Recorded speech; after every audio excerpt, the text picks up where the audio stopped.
Hello viewers. आज के research with are money में हम डिस्कस करेंगे क्या फैक्टर्स थे जिन्होंने लास्ट वीक मार्केट को ड्राइव किया। जहां एक तरफ हमने देखा था first half of the week के अंदर रिस्क ऑन सेंटीमेंट के चलते मार्केट के अंदर तेजी आई। वहीं वीक क्लोज होते होते कहीं ना कहीं प्रॉफिट बुकिंग देखी गई। किन कारणों से प्रॉफिट बुकिंग आई, क्या दिसंबर में फेड रेट कट करेगा, एंड अभी जो 43 डेज का जो लॉन्ग यूएस के अंदर शटडाउन था जो खत्म हुआ है, उसके क्या रिपरकशन रहेंगे, हम इस सेशन को समझने की कोशिश करेंगे। उससे पहले हम समझते हैं डोमेस्टिक मार्केट में, जहां Nifty once again 26,000 level which is hard nut to crack. 14 महीने से बार बार आता है लेकिन इसको ब्रेक नहीं कर पाता है, वहां आते हुए नजर आया। लास्ट वीक इंडियन मार्केट में क्या हुआ, आइए समझते हैं हमारे in house expert mister Vivek Kumar से। हाय तरुण। इस वीक मार्केट ने प्रॉफिट बुकिंग के बाद एक स्ट्रॉन्ग रिकवरी दिखाई thanks to strong domestic earning, Moody का पॉजिटिव ग्रोथ आउटलुक और बिहार स्टेट इलेक्शन में एनडीए की लैंडस्लाइड विक्ट्री। निफ्टी और सेंसेक्स की बात करें तो निफ्टी में 1.64% का राइज देखने को मिला एंड सेंसेक्स में 1.62% का राइज देखने को मिला। बैंक निफ्टी की बात करें तो बैंक निफ्टी में इस बार न्यू ऑल टाइम हाई लगते नज़र आए, हालांकि वो सस्टेन नहीं कर पाया बट 1.11% की तेज़ी के साथ क्लोज हुआ। एफ की बात करें तो एफ ने इस वीक कैश सेगमेंट में नेट 12,020 करोड़ की नेट सेलिंग की एंड डी की बात करें तो 24,674 की नेट बाइंग करके एक मार्केट को सपोर्ट दिया। अगर सेक्टर की बात करें तो सबसे ज़्यादा हाईलाइट रहा है इंडिया डिफेंस सेक्टर, जिसमें 4.1% का राइज देखने को मिला, जिसका main reason strong quarter two earnings and defence companies को मिलने वाले अच्छे कॉन्ट्रैक्ट्स रहे। इसमें बी ने 11.5% अप्रॉक्स एंड जी ने 12.5% का सॉलिड जंप दिया। यूएस गवर्नमेंट शटडाउन ख़त्म होने की न्यूज़ का डायरेक्ट इम्पैक्ट आईटी सेक्टर को देखने को मिला, जिसकी वजह से आईटी में 3.34% की तेज़ी देखने को मिली और इसमें जो मेन स्टॉक रहे वो परसिस्टेंट रहे, जिसमें 5.5% एंड एच टेक में भी 5.5% का राइज देखने को मिला। ओवरऑल इस वीक मार्केट का सेंटिमेंट काफ़ी अपबीट रहा, सेक्टर्स ने ब्रॉड बेस्ड स्ट्रेंथ दिखाई और डोमेस्टिक इन्वेस्टर का कॉन्फिडेंस क्लियरली इंप्रूव होता नजर आया। Thank you. Thank you very much Vivek. Well, जैसे ही लास्ट वीक का स्टार्ट हुआ देखा यूएस के अंदर पॉजिटिव रुझान आए, चांसेस हुए कि शटडाउन सून क्लोज होगा। सीनेट ने अप्रूव किया, सफिशिएंट वोट मिले और वेंसडे को अल्टीमेटली हिस्ट्री का जो लॉन्गेस्ट शटडाउन था 43 डेज जो चला वो खत्म हुआ। इसकी वजह से ऑप्टिमिज्म मार्केट के अंदर था। लास्ट टू लास्ट वीक जो मार्केट करेक्शन मोड में था, हमने रिवर्स होते हुए देखा एंड यूएस मार्केट ने फिर से न्यू रिकॉर्ड हाई बनाया। वहीं चाइना ने भी पार्टिसिपेट किया, यूरोप के अंदर भी तेजी आई, डोमेस्टिक मार्केट ने भी फॉलो किया। सो ऑल टुगेदर जो लास्ट 2 वीक से क्या हो रहा है, मार्केट यूएस को ही ट्रैक कर रहा है, यूएस जैसा बिहेव कर रहा है वैसा ही इंटरनेशनल मार्केट में rest of the market behave कर रहे हैं। But by the end of the week हमने देखा कि डिफरेंट फेड के ऑफिशियल्स ने ये कंफर्म किया है कि there is very few chances of December rate cut, जिसकी वजह से प्रॉफिट बुकिंग आई यूएस के स्टॉक मार्केट में हायर लेवल से। वहीं रेस्ट ऑफ द वर्ल्ड ने फॉलो किया और हमने देखा कि चाइना हुआ, जापान हुआ, यूरोप हुआ, उन सब में भी गिरावट आई। यूके में बजट को लेकर चिंता का विषय था तो वो भी प्रॉफिट बुकिंग का कारण बना। अगर मैं बात करता हूँ इसके अलावा क्या फैक्टर रहा, चाइना का जो इंडस्ट्रियल एक्टिविटी है वो फिजल आउट हुआ, कहीं न कहीं उसने ग्रोथ कंसर्न को डीपन किया। यूएस के अंदर देखिए अभी भी इन्फ्लेशन एलिवेटेड लेवल पर है। शटडाउन जो है वो एक्चुअली कहीं न कहीं इकोनॉमिक एक्टिविटी को डिरेल किया है। अब जब नंबर्स आने चालू होंगे वो रिफ्लेक्ट करेंगे एग्ज़ैक्टली कितना इम्पैक्ट हुआ है and that will decide exactly Fed का फर्दर स्टांस क्या होगा। But weak labour market situation is already there, higher inflation है। सो कहीं न कहीं जैसे ही अपकमिंग नंबर्स में ये रिफ्लेक्ट होना चालू होगा, उसके बाद में क्लैरिटी आएगी कि फेड फर्दर ईजिंग दिसंबर में करेगा या जैन में। दिसंबर में नहीं हुआ तो जैन में होने के चांसेस तो है ही। और हमने देखा था कि इस वीक के स्टार्टिंग में जहाँ रेट कट होने की प्रोबेबिलिटी 67% थी। Time and again different officials ने जब कहा कि रेट कट होने के चांसेस कम है, प्रोबेबिलिटी 46% तक गिरी। इट मीन्स डाइसी सिचुएशन है जिसकी वजह से मार्केट में करेक्शन देखने को मिला। ये तो हुआ लास्ट वीक का recap domestic and international front पर। अब जानते हैं मिस्टर नरेश शर्मा जी से एग्जैक्टली नेक्स्ट वीक क्या रहेगा इंडियन मार्केट। क्या निफ्टी नया रिकॉर्ड हाई बनाएगा या फिर से 26,000 के ऊपर जैसे चल नहीं पा रहा है, टॉप बना के प्राइजेस नीचे आएंगे।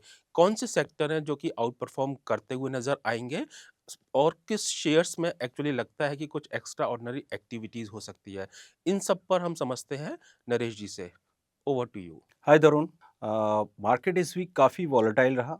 इस वॉलेटिलिटी में कुछ फैक्टर काम कर रहे थे उसमें, जैसे डोमेस्टिक मार्केट से रिलेटेड फैक्टर देखें तो सीपीआई के आंकड़े आए, रिटेल महंगाई के आंकड़े जो कि एक्सपेक्टेशन से भी काफ़ी कम होके आए, और साथ ही साथ तो फिर नेक्स्ट डे डब्ल्यूपीआई के आंकड़े आए, वो भी एक्सपेक्टेशन से काफ़ी कम होके आए, तो ये एक पॉजिटिव मार्केट के लिए एक फैक्टर रहा। सेकंड जो मार्केट के लिए पॉजिटिव फैक्टर रहा उसमें लास्ट आवर में देखें और लास्ट डे में जो बिहार के इलेक्शन का आउटकम आया, वो इतनी मेजॉरिटी के साथ जो एनडीए का रिजल्ट देखने को मिला, तो उससे एक मार्केट में तेज़ी बनी और मार्केट एक हाई लेवल पे जाके सेटलमेंट दिया, खास तौर पे बैंक निफ्टी जो कि all time high already breach कर चुकी है। अभी जैसे बैंक निफ्टी ने करीब 1.1% का गेन के साथ 58,500 के ऊपर सेटलमेंट दिया, वहीं निफ्टी में एक अच्छा वॉल्यूम देखा गया और 25,900 के ऊपर जाकर सेटलमेंट और 1.64% के साथ गेन के साथ सेटलमेंट दिया। तो ये मार्केट का अभी तक रहा। अब नेक्स्ट मार्केट कैसा रह सकता है? मार्केट आउटलुक नेक्स्ट वीक के लिए देखने से पहले अभी इस वीक फैक्टर क्या रहे जो हमको एक पॉजिटिव व्यू दे रहा है मार्केट के लिए।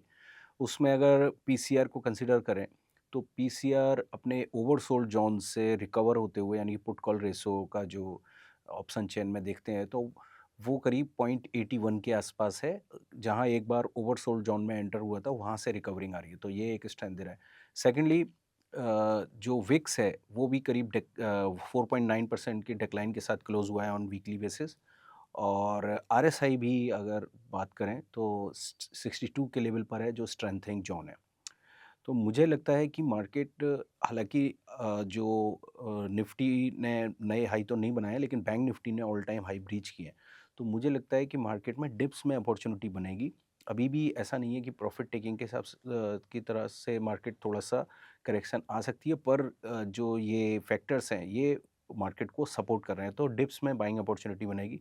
उसमें हम सबसे पहले बैंक निफ्टी को देखते हैं जो सपोर्ट ले सकते हैं।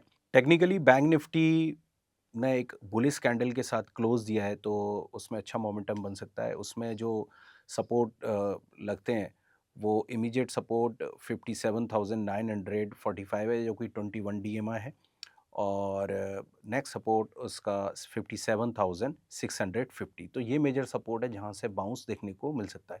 अब जो हायर साइड में रजिस्ट करेंगे उसमें ऑल टाइम हाई है एक तो 58,630, जहाँ से हमने पहले भी वापसी देखी थी मार्केट में, और उसके बाद 58,940, तो ये रेजिस्टेंस रह सकते हैं। अब बैंक निफ्टी में देखें तो निफ्टी में उस तरह का कैंडल नहीं, प्राइस एक्शन नहीं है, लेकिन फिर भी ओवरऑल जो मोमेंटम है वो बुलिश ही बना हुआ है, तो डिप्स में अपॉर्चुनिटी बनेगी। उसमें पहला सपोर्ट रह सकता है निफ्टी में, वो 25,745 एंड 25,525, ये मेजर सपोर्ट रह सकते हैं। बाकी रेजिस्टेंस की बात करें जहाँ से मार्केट में एक अच्छा मूव देखने को मिल सकता है अगर ब्रेकआउट हुए, देखिए हमने 2 वीक का हमने एक डबल टॉप देखा था, वो लेवल अभी भी सस्टेन है, मीन्स वो इंटैक्ट है, अभी भी ब्रीच नहीं हुआ है। वो है 26,100, जहाँ पर हमने डबल टॉप बनते देखे थे वीकली लेवल पर, और एक डेक्लाइन देखी थी। तो अगर इस लेवल को सरपास करता है तो नेक्स्ट स्ट्रॉन्ग जो लेवल रह जाता है वो ऑल टाइम हाई है 26,280। तो ये नेक्स्ट निफ्टी के रेजिस्टेंस जोन्स रह सकते हैं। वेल थैंक यू नरेश जी, ये था ऑल अबाउट इक्विटीज़, किस तरीके से इक्विटीज़ इस हफ्ते पैन आउट होते हुए नज़र आएँगे। अब समझते हैं कि कमोडिटीज़ मार्केट में क्या हुआ लास्ट वीक और exactly commodity market next week कैसे बिहेव करेंगे। जहाँ हमने देखा 3 हफ्ते का जो कंसोलिडेशन था वो ब्रेकआउट होने के बाद में गोल्ड सिल्वर में तेज़ी आई। वहीं कॉपर और हमने देखा कि most of the base metals भी रिकवर होते हुए नज़र आए। नेचुरल गैस अगेन 400 के ऊपर गया, लेकिन सस्टेन करेगा नहीं करेगा ये बड़ा चिंता का विषय है, क्योंकि पिछले साढ़े 3 साल से नेचुरल गैस 400 के ऊपर सस्टेन नहीं कर पा रही है। ऑयल यहाँ एक बार $60 के नीचे गया, वहीं रशिया के जो ब्लैक सी पोर्ट था वहाँ पर अटैक के बाद में हमने वीक एंड होते-होते तेज़ी आते हुए देखी। अब क्या फैक्टर्स थे जिन्होंने एग्ज़ैक्टली लास्ट वीक को ड्राइव किया और क्या मार्केट का नेक्स्ट वीक आउटलुक रहेगा, समझते हैं देव चैटर्जी से।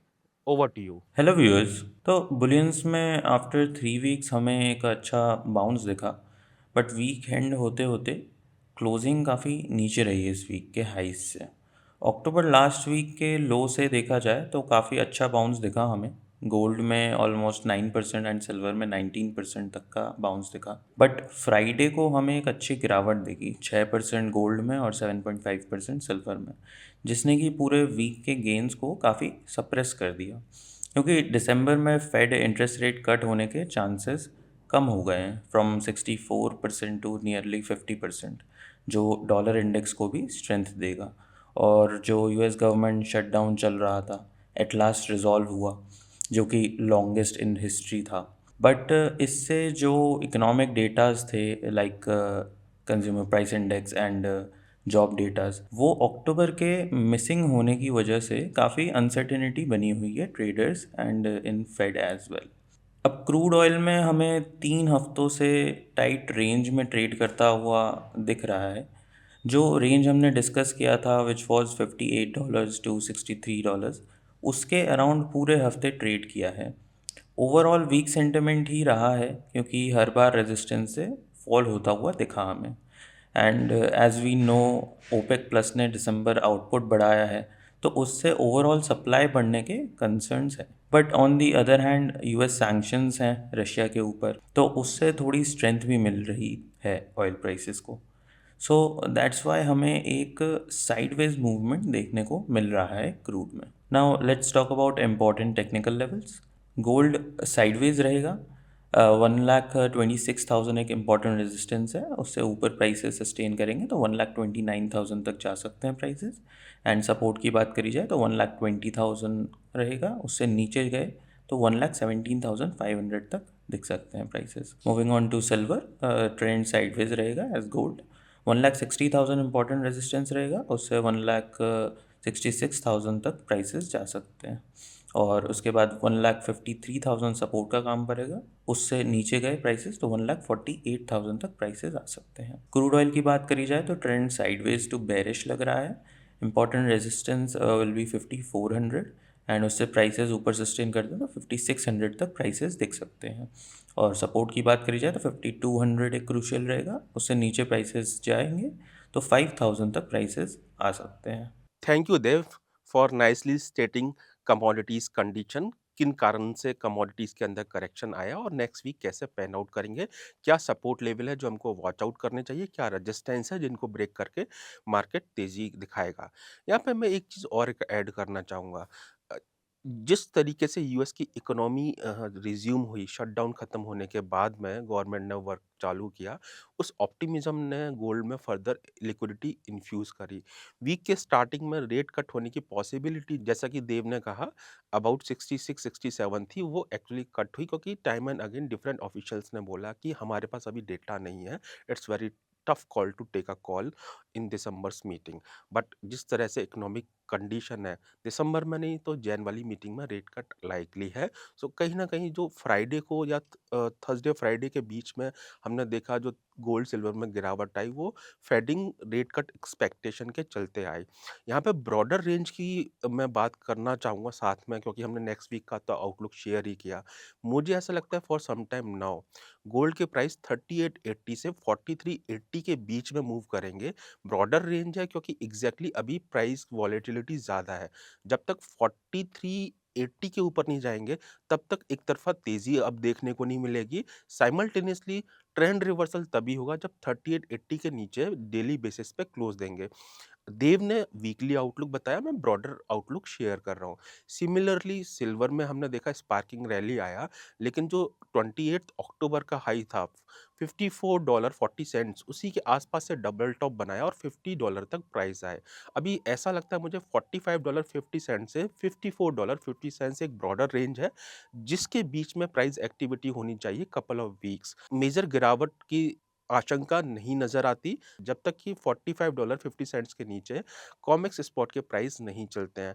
साइमल्टेनियसली इंडियन मार्केट में 1,44,800 बहुत अच्छा लेवल है। जब तक इसके नीचे नहीं जाएँगे तो एक्टिविटी जो रहेगी 1,45,000 से 1,70,000 के बीच में रहेगी। हमको ये नहीं भूलना चाहिए, सप्लाई शॉर्टेज है सिल्वर का और एक्सचेंजेस पर, ग्लोबल एक्सचेंजेस पर डिलीवरी का काफ़ी डिमांड है और एक्सचेंज के पास सफिशिएंट डिलीवरी नहीं है। सो ये जो फैक्टर्स है कहीं न कहीं नीचे से सपोर्ट देते हुए नज़र आएँगे। ऑयल मुझे लगता है जैसे कि देव ने कहा कि अल्टीमेटली हाई को सस्टेन नहीं कर पाएँगे। जो लास्ट 2 डेज़ का जंप था वो रशिया के ऊपर जो अटैक किया यूक्रेन ने, उसके ब्लैक सी पर one of the largest port था, वो करीबन 30% ऑयल सप्लाई वहाँ से रूट होती है। तो उस पर जो ड्रोन अटैक हुआ तो थोड़ा-सा सप्लाई कंसर्न आया है, बट मानिए ना मानिए इस साल ओपेक प्लस का भी कहना है, आईईए का भी कहना है, ईआईए का कहना है कि जो सप्लाई ग्लट है वो रहेगा 2 million barrel per day. Next year जो सप्लाई ग्लट है वाइडन होगा, may be 4 and 4.5 million barrel per day रहेगा। मीन्स सप्लाई डिमांड से इतनी ज़्यादा रहेगी। सो ऑयल एक ऐसा इंस्ट्रूमेंट है जिसने पार्टिसिपेट ही नहीं किया और हायर रेंजेस से ये टूटता ही नज़र आ रहा है। वी वोंट बी सरप्राइज़ कि धीरे-धीरे ग्रेजुअली 55 फिर $50 ऑयल के प्राइस आ जाएँ। हाँ, लेकिन इसमें ये चीज़ ध्यान रखना है कि अगर मार्केट में फिर से कोई टेंशन वाइडन अप होती है ऑयल फैसिलिटी या ऑयल प्रोड्यूसिंग कंट्रीज़ के बीच में, वो फैक्टर हो सकता है कि ऑयल को टेम्परेरी सपोर्ट दें। बट मुझे नहीं लगता कि टर्न अराउंड ऑयल के अंदर इतना जल्दी होगा। आज के एपिसोड में इतना ही। होप आपको काफ़ी इन्फॉर्मेटिव लगा होगा। Do subscribe our channel, like and share as well. हम नेक्स्ट वीक फिर मिलेंगे कमोडिटी एंड स्टॉक मार्केट के आउटलुक के साथ। Thank you very much. Investments in securities are subject to market risks. Please read all related documents carefully.